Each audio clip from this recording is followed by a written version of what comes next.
Gato Perro back with another review. Today on the Spider-Man 2089 as part of the Spider-Man Marvel Legends Infinite Series HobGoblin Build-A-Figure Wave.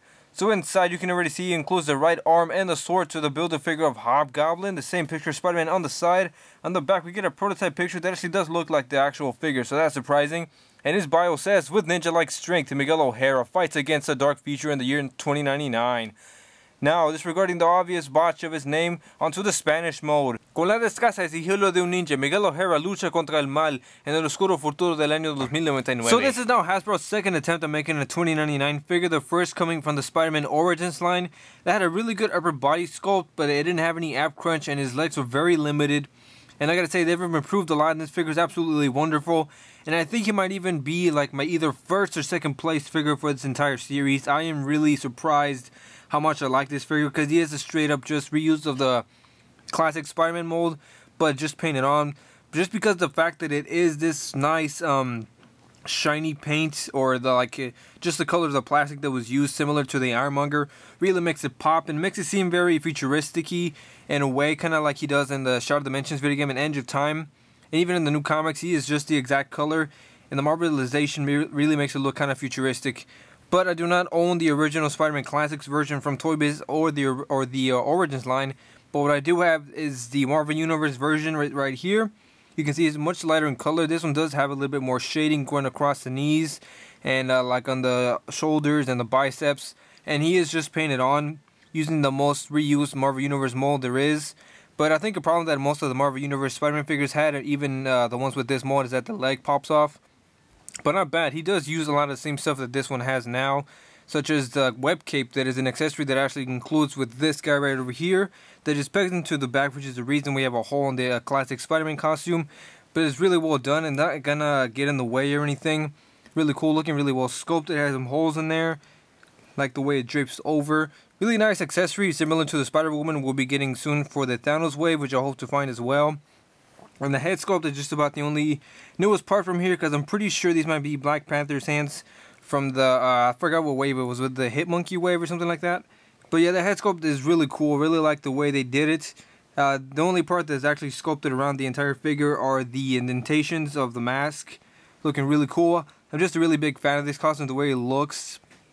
Just is absolutely great. I like how the marbleization of the plastic gives it that shading effect just by itself, depending on the lighting situations.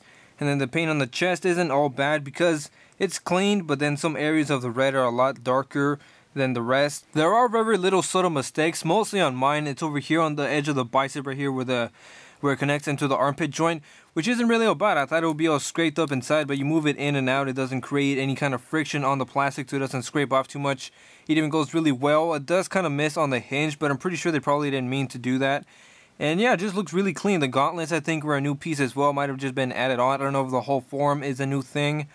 But yeah, really cool. The hands, the expression is really nice from what I remember in the video games. He does do a lot of like claw maneuvers. It would have been nice for them just to reuse the same fist and hands from the previous Spider-Man. But I don't know, maybe you can customize that yourself. The legs are just this shiny blue that I always like. And just we got some spider feet. And we got this number on the back, which I'm not a fan of. So, yeah, and his cape isn't really posable at all. You can kind of swing it around as you would like this. So if you want to make it look like it's windswept, or even make it go up, you can just press it in, and I don't think it's going to fall off, so that's really nice. So his articulation still carries over from the first Spider-Man, and it works just as well. His head goes up that high, goes that far down. He has armpit joints, as mentioned before. He has biceps go out. He does have a swivel. He has double jointed elbows. He has a wrist hinge, and they go side to side. He has a pretty good ab crunch, so it goes back as well, not hindered by the cape. He does have a waist swivel, legs go forward, they go out a little bit. He has a thigh swivel, double jointed knees, and his ankles go down, up, and he does have the ankle rocker. For his height, he is a little bit over 6 inches tall. Here he is compared to the Spider-Man of the same wave, and it looks like he has a little bit more of a tinier head compared to this guy. But I don't know, I think the classic 616 Spider-Man has always had kind of a bigger head in the comics.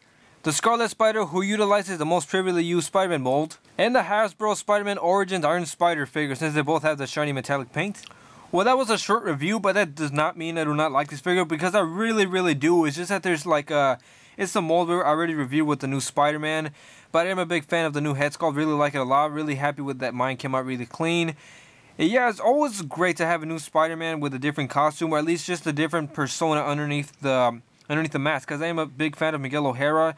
He is a Mexican character, which is really rare to find in comics. Or at least I think it is, because most of them are Caucasian. Or yeah, even with Miles Morales, I was really happy to have him too, because they're different characters. They all have their different moves, and you can pose them differently. Yeah, really happy about that. And he's tied into the whole Spider-Verse thing, which already ended. Really liked him in there. Really happy that they have his own series going on right now as well. So yeah, I'm probably going to go play some Edge of Time right now. And I'll be back with the reviews of the Warriors of the Web. And after that will be Daredevil. So yeah, go get this figure. He's absolutely awesome. That's it for this review. Gato Perro.